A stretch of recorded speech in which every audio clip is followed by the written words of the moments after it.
لا تحسب أن الدين بعيد عن حب وحياة، وبهجرك للدين ستحيا تعشق ما قلبك يهوى، أو أن الأيام ستحلو وترى الدنيا شط نجاة، دينك بحر من أمان. Assalamualaikum warahmatullahi wabarakatuh. Alhamdulillahilladzi an'ama 'alaina bi ni'matil iman wal islam.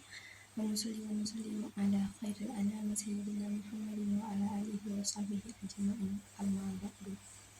Untuk tidak memperpanjang kata-kata mukadimah, saya Atika dengan NIM 2314010140 ingin menjelaskan tentang konsep pendidikan menurut Quran surat An-Naml ayat 17 hingga 19, yang mana bunyi ayatnya A'udzubillahi minasyaitonirrajim.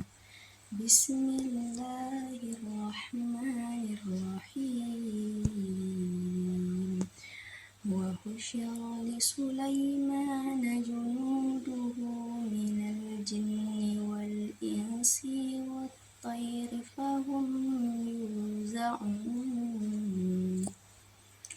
yang mana artinya, dan untuk Sulaiman dikumpulkan bala tentaranya dari jin, manusia dan burung, lalu mereka berbaris dengan tertib. Bunyi ayat 18, hatta idza atau ala wadin namli qalat namlatu ya ayyuhan namlu khulu masakinakum la yahtimannakum Sulaiman wa junuduhu wa hum la yash'urun, yang artinya, hingga ketika mereka sampai di lembah semut, berkatalah seekor semut, wahai semut-semut, masuklah ke dalam sarang-sarangmu, agar kamu tidak diinjak oleh Sulaiman dan bala tentaranya, sedangkan mereka tidak menyadarinya. Ayat 19,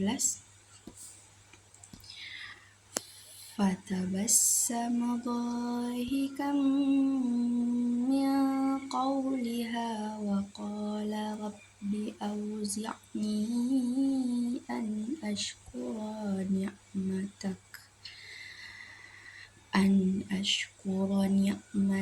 allati an'amta alayya wa ala walidayya wa an a'mala salihan tardahu wa adkhilni birahmatika fi ibadika sholihin,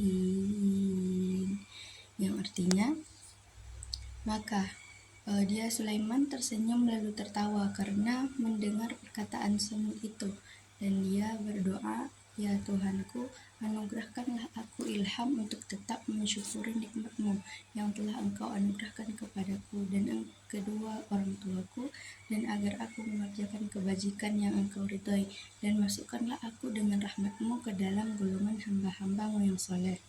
Jadi menurut kitab tafsir, menurut tafsir Al-Munir, ayat Quran surah An-Naml ayat 17 hingga 19 ini, yang mana ayat 17-nya maksudnya itu Nabi Sulaiman itu berjalan bersama dengan para tentaranya dengan penuh kemegahan dan kesabaran.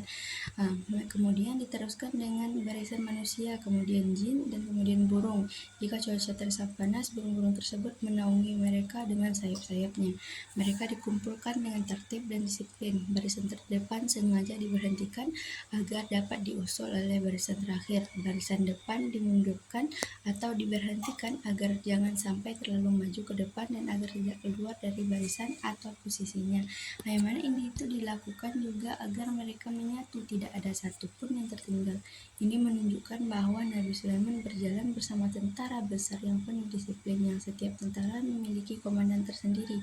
Bukan hanya tentara dari golongan manusia saja, tetapi bersama mereka ada juga tentara dari jin dan burung-burung. Yang ayat ke-18, kisah Samud ini sebagaimana yang dikatakan, belum bisa dipastikan lembah ini berada di Syam atau di tempat lainnya yang dihuni oleh banyak semut. Ratu Samud kemudian memanggil koloninya untuk masuk ke dalam sarang. Sebagaimana yang disebutkan oleh tafsir pengarang Al-Kashaf, ia ada kemungkinan merupakan jawaban terhadap perintah. Maksudnya, masuklah kamu, jangan kamu diinjak seperti bersungguh-sungguh, jangan gagal. Ada juga kemungkinan bahwa kalimat ini sebagai larangan yang merupakan badal atau pengganti dari perintah. Maksudnya, jangan tetap di tempat kamu karena mereka akan menginjakmu.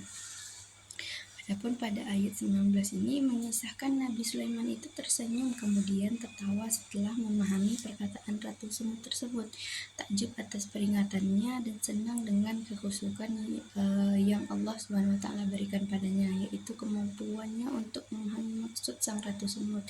Ia kemudian berkata, "Wahai Tuhanku, tunjukilah aku agar aku mensyukuri nikmat-Mu yang telah Kamu anugerahkan kepadaku, yaitu Engkau telah mengajariku bahasa burung dan hewan, dan juga nikmat yang Engkau berikan kepada kedua orang tuaku, yaitu nikmat Islam dan iman kepadamu, dan agar aku beramal dengan amalan yang Engkau sukai dan Engkau ridhoi, yang wajib bagiku sebagai ungkapan rasa syukur atas nikmat itu. Nah, jika Engkau mencabut nyawaku, masukkanlah aku ke dalam surga bersama kumpulan para nabi dan para wali yang saleh." Beliau memasukkan kedua orang tuanya di dalam doanya karena nikmat yang diperoleh oleh seorang anak juga merupakan nikmat bagi orang tuanya, khususnya nikmat agama, karena anak jika seorang yang bertakwa dan doa dan syafaat anak akan bermanfaat bagi kedua orang tuanya. Nah, di saat yang lain juga ia akan mendapatkan doa dari kaum mukminin ketika mereka mendoakan anaknya. Nah, ini merupakan bukti bahwa nikmat ilmu saja sudah cukup sebagai faktor yang mewajibkan bersyukur, mewajibkannya untuk memuji pemberi nikmat tersebut. Nah, adapun kaitannya dengan pendidikan, yang pertama itu pentingnya ilmu dan pengetahuan dan kepemimpinan, yang mana Nabi Sulaiman itu memiliki ilmu yang luas dan memahami bahasa hewan, yang mana ini menunjukkan bahwa kepemimpinan yang baik didukung oleh pendidikan yang kuat. Dalam konteks pendidikan, ayat 17 ini mengajarkan bahwa ilmu adalah kunci untuk kepemimpinan yang bijak. Yang kedua itu komunikasi dan pemahaman antar makhluk. Jadi Nabi Sulaiman itu memahami bahasa burung dan semut, yang menunjukkan pentingnya keterampilan komunikasi. Dalam dunia pendidikan, ini menekankan perlunya memahami dan menghargai perbedaan dalam komunikasi dan cara berpikir. Yang ketiga itu kesadaran sosial dan kepedulian. Jadi Samud dalam kisah ini memberikan peringatan kepada kaumnya tentang bahaya, yang menunjukkan kepedulian dan tanggung jawab sosial. Dalam pendidikan ini mengajarkan bahwasanya kesadaran sosial itu sangat penting sekali untuk menciptakan masyarakat yang harmonis. Nah, yang keempat itu rasa syukur dan kerendahan hati. Nabi Sulaiman ini tidak sombong atas ilmunya, tetapi ia selalu bersyukur kepada Allah atas anugerah tersebut.